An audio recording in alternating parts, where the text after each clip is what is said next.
Let's move over to the welterweight division where we got UFC debutant Farman Hasanov coming in at -175. He goes up against Eric Nolan, who comes in at +150. Now, starting off on the Hasanov side of things, he is 5-0. And is a guy that I actually got to watch live in person when he took on Luke Roberts for the LFA. That was a fight where he came in with almost, no real tape to go off of.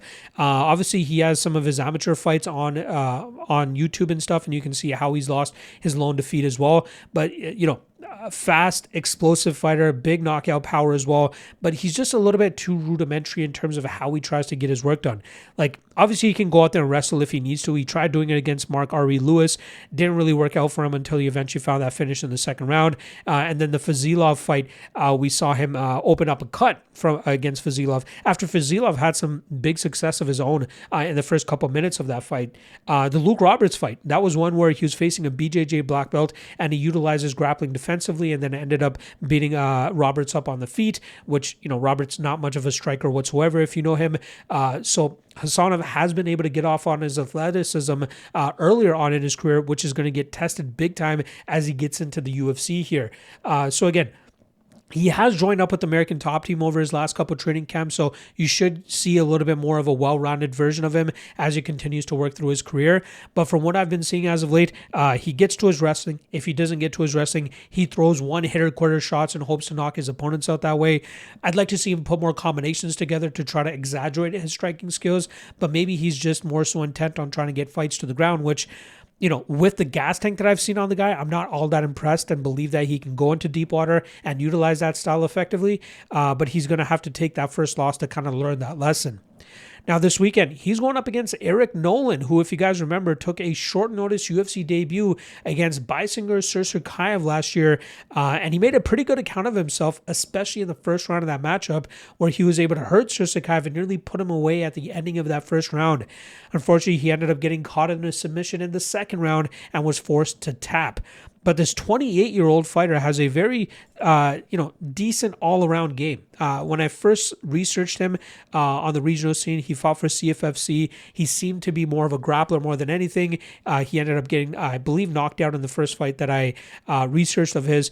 He's managed to build himself back up, managed to avenge that loss that he had to Blaine Richards by knocking Richards out. He seems a little bit more confident in his hands now, but he does have a well-rounded game where he can get to his takedowns if he needs to, but he can also go out there and strike if he needs to as well.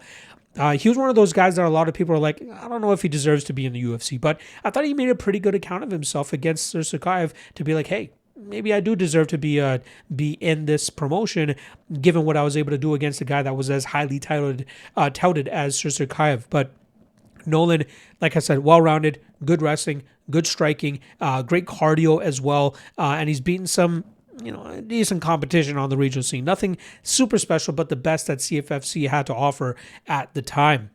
Now, this weekend, he goes up against Farman Hasanov as, once again, he finds himself as an underdog. But this is a fight where I feel like Nolan's style could really cause Hasanov some issues. I think Nolan is the busier striker, and I think Nolan has good enough wrestling to kind of keep Hasanov away from getting too much control time or too much dominant position to find a finish on the ground.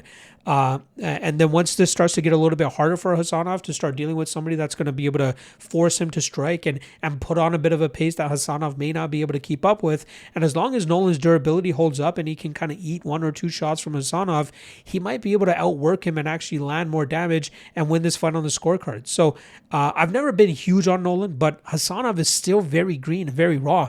The guy's only 5-0. He hasn't faced the toughest competition as of yet.